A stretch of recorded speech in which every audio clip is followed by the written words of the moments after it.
दोस्तों, आप मेरे पीछे देख सकते हैं कि तिरंगा लेकर लोग खड़े हैं। यहाँ पर मार्च निकाला जा रहा है कांग्रेस के नेताओं द्वारा। किस लिए मार्च निकाला जा रहा है हम इनसे जानेंगे।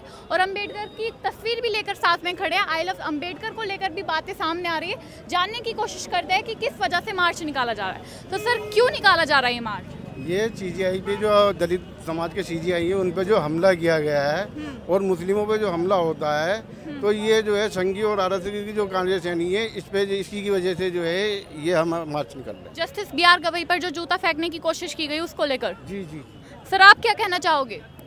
देखिए, जिस तरीके से चीफ जस्टिस ऑफ इंडिया के ऊपर जूता फेंका गया है और जिस तरीके से जो है रायबरेली के अंदर एक दलित युवक को मारा गया है, मैं आपके चैनल के माध्यम से कहना चाहता हूं कि ये मुल्क अंबेडकर जी के संविधान से चलेगा, डिक्टेटरशिप से नहीं चलेगा, तानाशाही से नहीं चलेगा। अगर लोगों के जो संविधान ने हमें हक दिया है उसका जो हनन होगा, जिस तरीके से हनन हो रहा है दलितों को, माइनॉरिटी के लोगों को प्रताड़ित किया जा रहा है। कांग्रेस पार्टी का ये यूथ कांग्रेस के जो अध्यक्ष हैं अक्षय लाकरा जी, उनके नेतृत्व में ये प्रोटेस्ट और जो है मार्च अभी यहाँ से शुरू होने जा रहा है। और जो हमारे राष्ट्रीय अध्यक्ष हैं उदयभान जी, वो भी अभी यहाँ पहुँचने वाले हैं। तो कांग्रेस हमेशा दलितों के लिए, मुस्लिम्स यानी कि माइनॉरिटीज़ के लिए और उसके साथ साथ किसानों के लिए कोई भी दबे कुछ लोग की जो आवाज़ को जो बुलंद करती है, कांग्रेस बुलंद करती है उस आवाज़ को। और उसको आवाज़ बुलंद करने के लिए आज युवा कांग्रेस के अध्यक्ष अक्षय लाकरा जी हमारे बीच मौजूद हैं और इसी को आवाज़ को बुलंद करने के लिए। रायबरेली में जो हुआ हरिओम वाल्मीकि जी के साथ, उनकी मृत्यु कर दी गई मार मार कर। जो लोग पीटने वाले थे उन्होंने कहा हम बाबा के लोग हैं। जो गुंडे राज को खत्म करने की बात करते हैं योगी आदित्यनाथ, उन्हीं के राज्य में ये सब चीज़ें हुआ। उसको लेकर आपके क्या विचार है?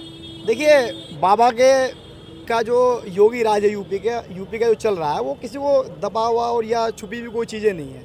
जिस तरीके से वो अपने स्टेट को चला रहे हैं वो आपके सामने है। मगर जिस तरीके से वहाँ मैंने कहा कि एक दलित युवक को एक क्या नाम है, जिस तरीके से मारा जाता है और मारा गया है, और ऐसी घटनाएं मुल्क के अंदर कोने कोने में जगह जगह जहाँ पर भाजपा शासित प्रदेश हैं वहाँ पर आपको ज़्यादा देखने को मिलेंगी। और उसी का विरोध करने के लिए हम यहाँ इकट्ठा हुए हैं। सर, आपकी क्या राय है जो अंबेडकर जी को लेकर आप कह रहे हैं और CGI जी के लिए ऊपर जो जूता फेंकने की कोशिश की गई, दलितों के साथ जो हो रहा है आजकल देश में, क्या सही हो रहा है? देखिए, मैं तो सबसे पहले एक बात कहना चाहूँगा आपके माध्यम से। राहुल गांधी जी ने एक संविधान लेके चल रहे हैं, उस संविधान के ही रिलेटिव हमें काम करना है। आज ये तिरंगा यात्रा, जो तिरंगा हमें छाँव भी दे रहा है, तिरंगा यात्रा जो निकालने हमारे अध्यक्ष जी हैं अक्षय लाकड़ा जी, मेरा भाई है, क्या नाम है, सिद्धार्थ टांगे जी, कमल गाजी जी, और जितने भी हमारे कांग्रेस के लोग वर्कर जितने भी यहाँ पे, उन सबों की लड़ाई यही है जो राहुल गांधी जी की लड़ाई है। राहुल गांधी जी कहते हैं जब तक हम संविधान को लेके नहीं चलेंगे, दलित, पिछड़ा और जितने भी आदिवासी और मुसलमान जो हैं, मुसलमान का शब्द लेना तो आज इस देश में ऐसा हो गया है भाई, ये राजनीति अब्दुल के नाम पे कर रहे हैं। और अब इन्होंने दलितों को भी ले लिया है।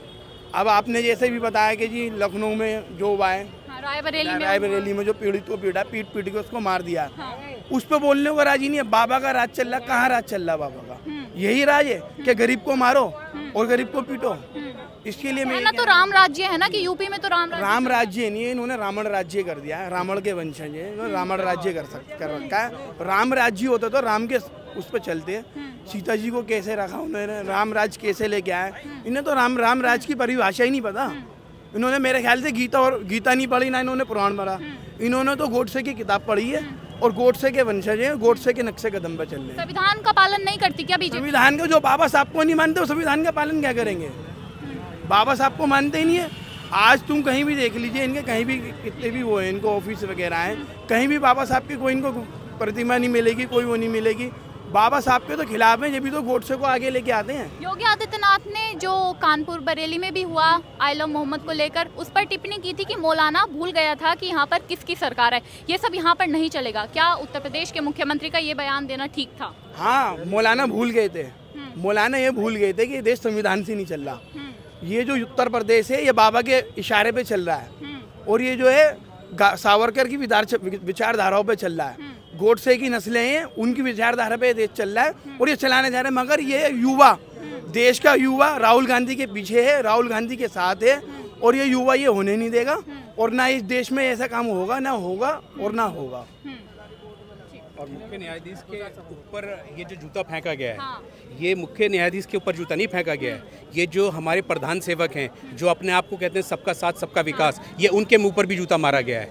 क्योंकि कहीं ना कहीं जो जूता मारने वाला है वो भी एक विचारधारा से उन्हीं की जुड़ा हुआ है, और उसी ने वो काम करा है जो उनके मन में, जिनके मन में गॉड से, दिल में गॉड से है, ज़बान पर गांधी जी हैं, दिखावे के लिए गांधी जी हैं और दिल में गॉड से है। तो ये उन्हीं लोगों का काम है।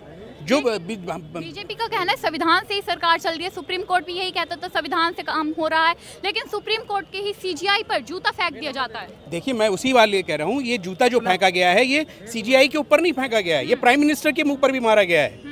एक अगर आप उसका दूसरा गहराई तक जाएं तो, क्योंकि प्रधान सेवक और जो सीजीआई मुख्य न्यायाधीश, उसके ऊपर जूता मारना कोई छोटी मोटी घटना नहीं है। प्रधानमंत्री ने अभी तक इस मुद्दे पर चुप्पी थामी हुई है। नहीं, चुप्पी नहीं थामी हुई, उन्होंने एक ट्वीट करा है और एक कुछ कहा है कि मुझे बड़ा अफसोस है, और लोग जो है इसमें ये सिर्फ दिखावे के लिए हैं, हाथी के दांत दिखाने के और खाने के, और क्योंकि इनकी हमेशा यही रहा है, ये जब भी कोई इस तरीके का काम करते हैं या तो माफ़ी मांग लेते हैं, क्योंकि माफ़ी वीर हैं, माफ़ी मांगना इनका काम है, लेकिन ये ईमानदारी से बताया जाए तो ये दलित के साथ और किसी गरीब के साथ, किसी युवा बेरोजगार के साथ ये इनका न्याय नहीं है, बिल्कुल भी नहीं है, क्योंकि ये चाहते ही नहीं है कि किसी दलित के लिए भला हो सके। मोदी जी तो दलितों के पैर धोते उस पानी से। अरे देखिए, दिखावे, मैंने फिर भी कहा आपसे, हाथी के दांत दिखाने के और खाने के और, अगर इतना ही इन्होंने पैर धोने का पीड़ा उठाया हुआ है, जो रायबरेली में एक वाल्मीकि समाज के आदमी के साथ निर्मम हत्या हुई है, उसकी लिंचिंग हुई है, उसके लिए अभी क्या कर रहे हैं बताइए मोदी जी?